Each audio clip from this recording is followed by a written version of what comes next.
The signal man, Charles Dickens, helloa. Below there. When he heard a voice thus calling to him, he was standing at the door of his box, with a flag in his hand, furled round its short pole.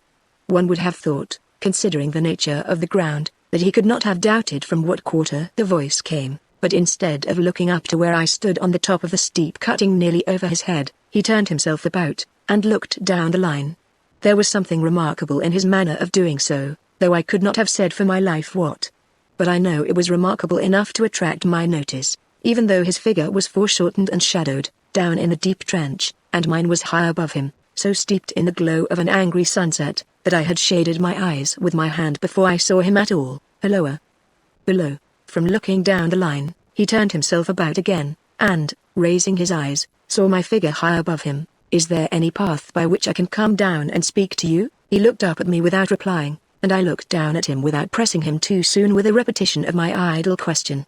Just then there came a vague vibration in the earth and air, quickly changing into a violent pulsation, and an oncoming rush that caused me to start back, as though it had forced to draw me down.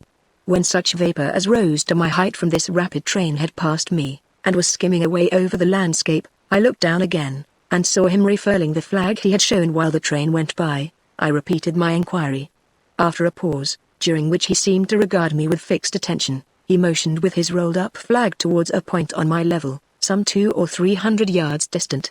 I called down to him, "All right," and made for that point.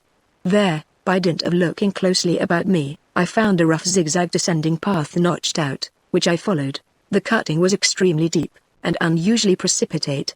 It was made through a clammy stone, that became oozier and wetter as I went down.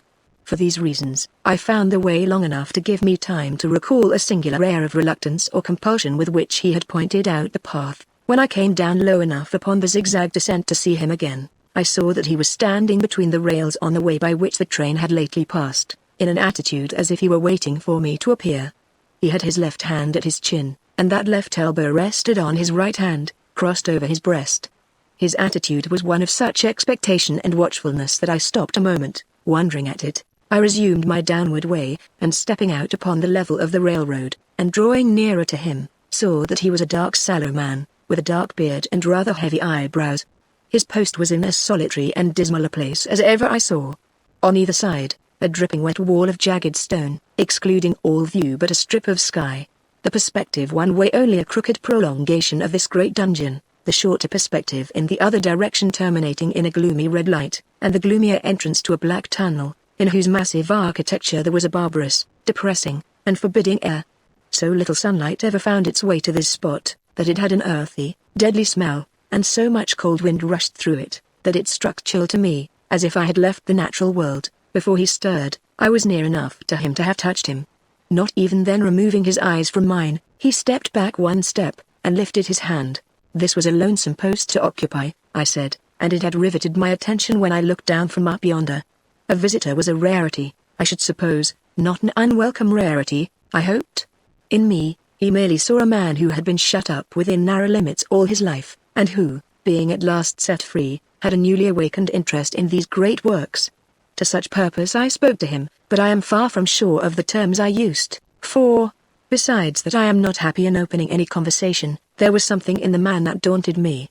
He directed a most curious look towards the red light near the tunnel's mouth, and looked all about it, as if something were missing from it, and then looked at me.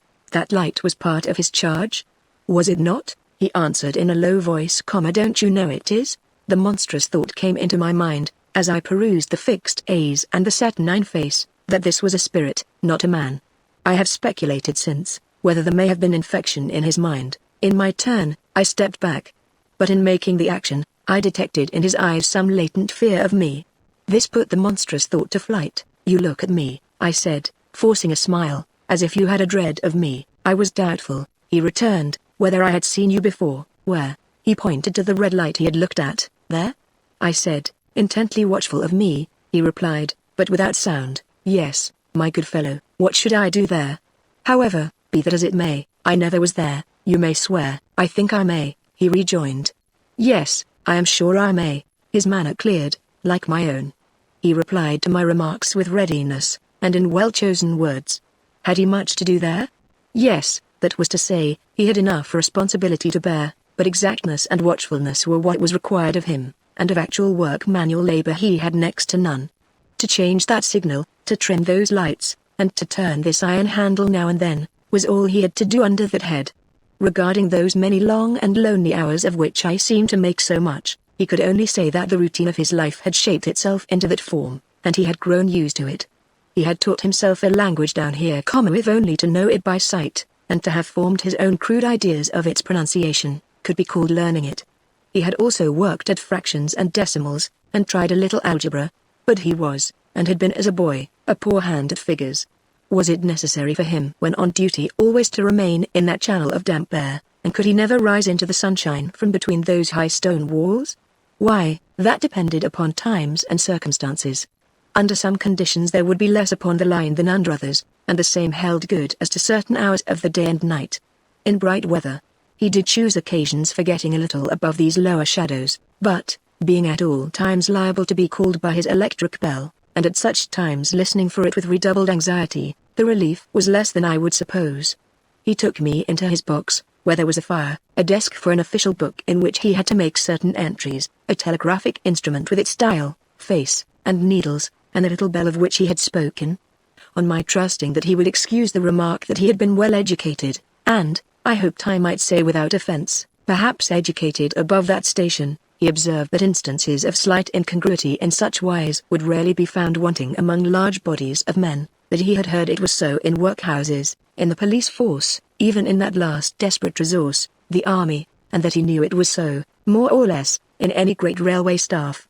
He had been, when young, if I could believe it, sitting in that hut, he scarcely could, a student of natural philosophy, and had attended lectures, but he had run wild, misused his opportunities, gone down, and never risen again.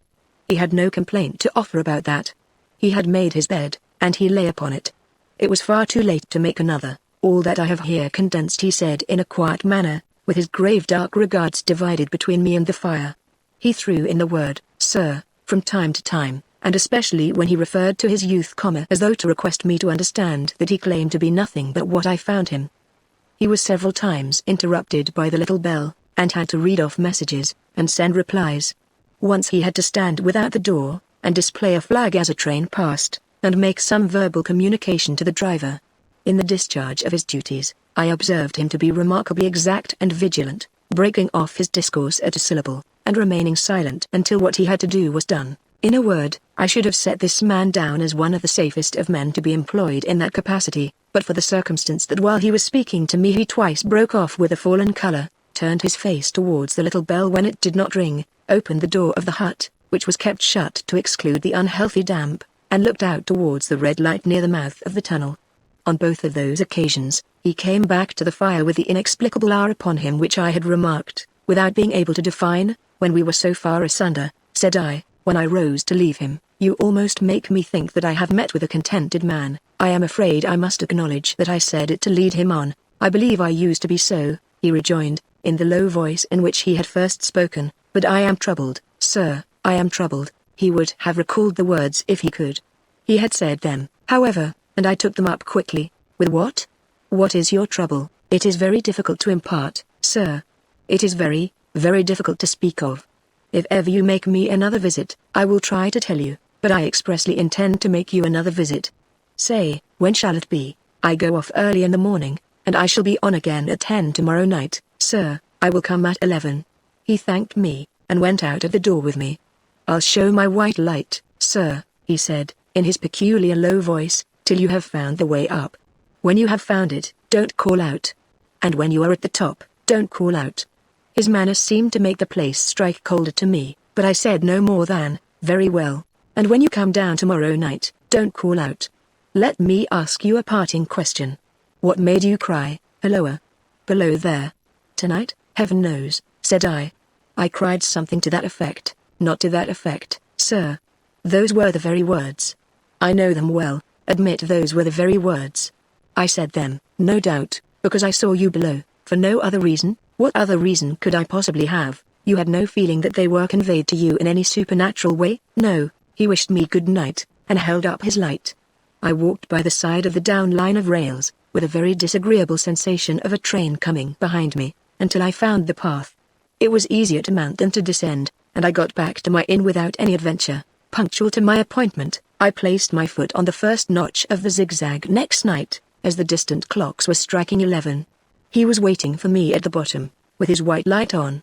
"I have not called out," I said, when he came close together. "May I speak now?" "By all means, sir." "Good night, then, and here's my hand." "Good night, sir, and here's mine." With that we walked side by side to his box, entered it, closed the door, and sat down by the fire. "I have made up my mind, sir," he began, bending forward as soon as we were seated, and speaking in a tone but a little above a whisper, "that you shall not have to ask me twice what troubles me. I took you for someone else yesterday evening. That troubles me. That mistake? No. That someone else, who is it? I don't know. Like me? I don't know. I never saw the face. The left arm is across the face, and the right arm is waved, violently waved. This way." I followed his action with my eyes, and it was the action of an arm gesticulating, with the utmost passion and vehemence. "For God's sake, clear the way." "One moonlight night," said the man, "I was sitting here, when I heard a voice cry, 'Helloa! Below there.' I started up, looked from that door, and saw this someone else standing by the red light near the tunnel, waving as I just now showed you. The voice seemed hoarse with shouting, and it cried, 'Look out! Look out!' And then again, 'Helloa! Below there! Look out!' I caught up my lamp, turned it on red, and ran towards the figure, calling, 'What's wrong? What has happened? Where?' It stood just outside the blackness of the tunnel. I advanced so close upon it that I wondered at its keeping the sleeve across its eyes. I ran right up at it, and had my hand stretched out to pull the sleeve away, when it was gone. 'Into the tunnel?' said I. 'No.' I ran on into the tunnel, 500 yards. I stopped, and held my lamp above my head, and saw the figures of the measured distance, and saw the wet stains stealing down the walls and trickling through the arch. I ran out again faster than I had run in, for I had a mortal abhorrence of the place upon me, and I looked all round the red light with my own red light, and I went up the iron ladder to the gallery atop of it, and I came down again, and ran back here. I telegraphed both ways, 'An alarm has been given.' Is anything wrong?" The answer came back, "Both ways, all well." Resisting the slow touch of a frozen finger tracing out my spine, I showed him how that this figure must be a deception of his sense of sight, and how that figures, originating in disease of the delicate nerves that minister to the functions of the eye, were known to have often troubled patients, some of whom had become conscious of the nature of their affliction, and had even proved it by experiments upon themselves. "As to an imaginary cry," said I, "do but listen for a moment to the wind in this unnatural valley while we speak so low, and to the wild harp it makes of the telegraph wires." "That was all very well," he returned, after we had sat listening for a while, "and he ought to know something of the wind and the wires, he who so often passed long winter nights there, alone and watching." But he would beg to remark that he had not finished. I asked his pardon, and he slowly added these words, touching my arm, "Within 6 hours after the appearance, the memorable accident on this line happened, and within 10 hours the dead and wounded were brought along through the tunnel over the spot where the figure had stood." A disagreeable shudder crept over me, but I did my best against it.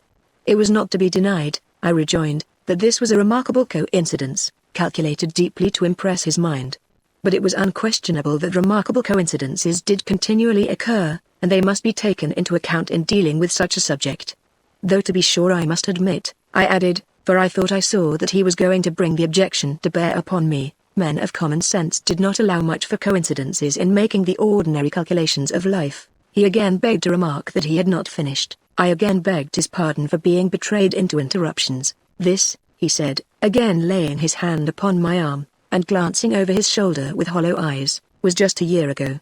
6 or 7 months passed, and I had recovered from the surprise and shock, when one morning, as the day was breaking, I, standing at the door, looked towards the red light, and saw the spectre again." He stopped, with a fixed look at me. "Did it cry out?" "No." "It was silent." "Did it wave its arm?" "No." "It leaned against the shaft of the light, with both hands before the face. Like this." Once more I followed his action with my eyes. It was an action of mourning.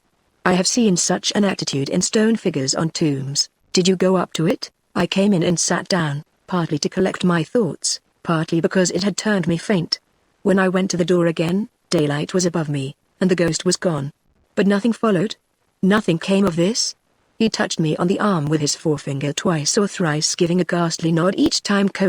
That very day, as a train came out of the tunnel, I noticed, at a carriage window on my side, what looked like a confusion of hands and heads, and something waved. I saw it just in time to signal the driver, "Stop." He shut off, and put his brake on, but the train drifted past here 150 yards or more. I ran after it, and, as I went along, heard terrible screams and cries. A beautiful young lady had died instantaneously in one of the compartments, and was brought in here, and laid down on this floor between us. Involuntarily I pushed my chair back, as I looked from the boards at which he pointed to himself. "True, sir. True. Precisely as it happened, so I tell it you." I could think of nothing to say, to any purpose, and my mouth was very dry. The wind and the wires took up the story with a long lamenting wail. He resumed. "Now, sir, mark this, and judge how my mind is troubled. The spectre came back a week ago. Ever since, it has been there, now and again, by fits and starts, at the light, at the danger light. What does it seem to do?" he repeated, if possible with increased passion and vehemence, that former gesticulation of, "For God's sake, clear the way." Then he went on. "I have no peace or rest for it. It calls to me, for many minutes together, in an agonized manner, below there. Look out! Look out! It stands waving to me. It rings my little bell." I caught at that.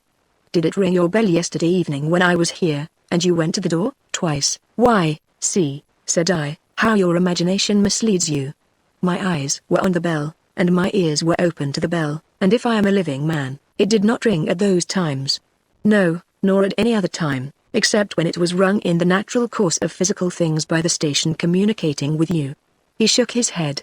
"I have never made a mistake as to that yet, sir.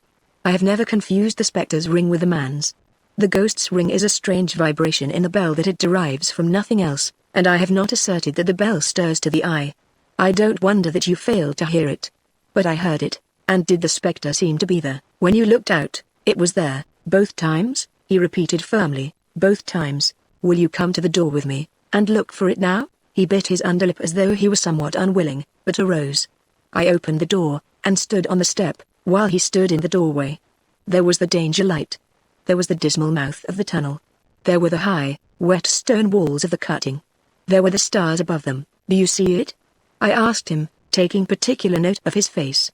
His eyes were prominent and strained, but not very much more so, perhaps, than my own had been when I had directed them earnestly towards the same spot. "No," he answered. "It is not there." "Agreed," said I. We went in again, shut the door, and resumed our seats. I was thinking how best to improve this advantage, if it might be called one, when he took up the conversation in such a matter-of-course way, so assuming that there could be no serious question of fact between us, that I felt myself placed in the weakest of positions.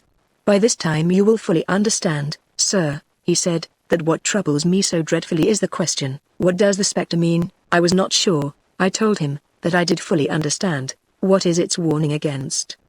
he said, ruminating, with his eyes on the fire, and only by times turning them on me.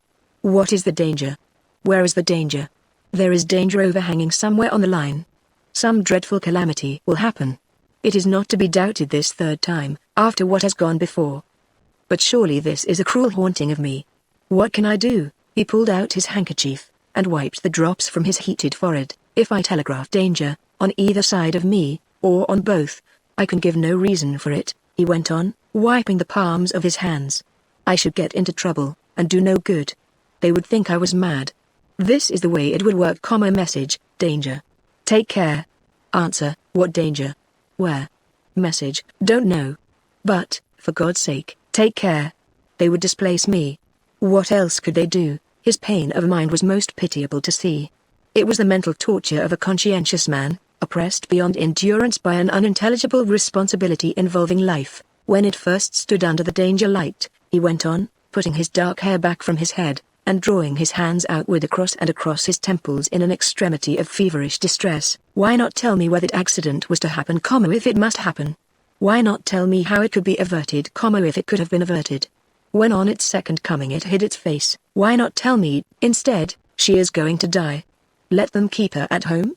If it came, on those two occasions, only to show me that its warnings were true, and so to prepare me for the third, why not warn me plainly now? And I, Lord help me, a mere poor signal man on this solitary station. Why not go to somebody with credit to be believed, and power to act? When I saw him in this state, I saw that for the poor man's sake, as well as for the public safety, what I had to do for the time was to compose his mind. Therefore, setting aside all question of reality or unreality between us, I represented to him that whoever thoroughly discharged his duty must do well, and that at least it was his comfort that he understood his duty, though he did not understand these confounding appearances. In this effort I succeeded far better than in the attempt to reason him out of his conviction. He became calm. The occupations incidental to his post as the night advanced began to make larger demands on his attention, and I left him at 2 in the morning. I had offered to stay through the night, but he would not hear of it. That I more than once looked back at the red light as I ascended the pathway, that I did not like the red light, and that I should have slept but poorly if my bed had been under it, I see no reason to conceal. Nor did I like the 2 sequences of the accident and the dead girl. I see no reason to conceal that either. But what ran most in my thoughts was the consideration how ought I to act. Having become the recipient of this disclosure, I had proved the man to be intelligent, vigilant, painstaking, and exact, but how long might he remain so, in his state of mind?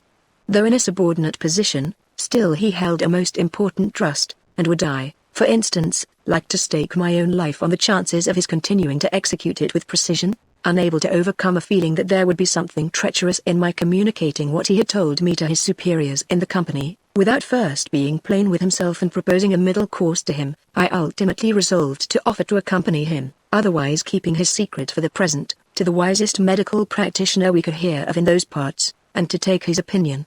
A change in his time of duty would come round next night, he had apprised me, and he would be off an hour or 2 after sunrise, and on again soon after sunset.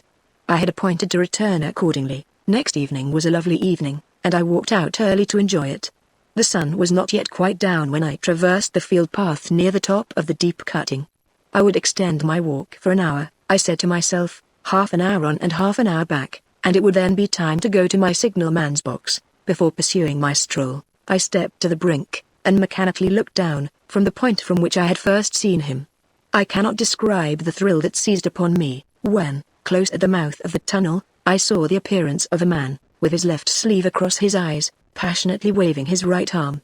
The nameless horror that oppressed me passed in a moment, for in a moment I saw that this appearance of a man was a man indeed, and that there was a little group of other men, standing at a short distance, to whom he seemed to be rehearsing the gesture he made. The danger light was not yet lighted. Against its shaft, a little low hut, entirely new to me, had been made of some wooden supports and tarpaulin. It looked no bigger than a bed, with an irresistible sense that something was wrong, with a flashing self-reproachful fear that fatal mischief had come of my leaving the man there, and causing no one to be sent to overlook or correct what he did, I descended the notched path with all the speed I could make. "What is the matter?" I asked the men. "Signalman killed this morning, sir." "Not the man belonging to that box?" "Yes, sir." "Not the man I know?" "You will recognize him, sir, if you knew him," said the man who spoke for the others, solemnly uncovering his own head, and raising an end of the tarpaulin, for his face is quite composed. "Oh, how did this happen? How did this happen?" I asked, turning from one to another as the hut closed in again. "He was cut down by an engine, sir." No man in England knew his work better. But somehow he was not clear of the outer rail. It was just at broad day. He had struck the light, and had the lamp in his hand. As the engine came out of the tunnel, his back was towards her, and she cut him down. That man drove her, and was showing how it happened. "Show the gentleman, Tom." The man, who wore a rough dark dress, stepped back to his former place at the mouth of the tunnel. "Coming round the curve in the tunnel, sir," he said. "I saw him at the end, like as if I saw him down a perspective glass. There was no time to check speed, and I knew him to be very careful. As he didn't seem to take heed of the whistle, I shut it off when we were running down upon him, and called to him as loud as I could call." "What did you say?" I said. "Below there. Look out. Look out. For God's sake, clear the way." I started. It was a dreadful time, sir. I never left off calling to him. I put this arm before my eyes not to see, and I waved this arm to the last, but it was no use. Without prolonging the narrative to dwell on any one of its curious circumstances more than on any other, I may, in closing it, point out the coincidence that the warning of the engine driver included, not only the words which the unfortunate signalman had repeated to me as haunting him, but also the words which I myself not he had attached, and that only in my own mind, to the gesticulation he had imitated.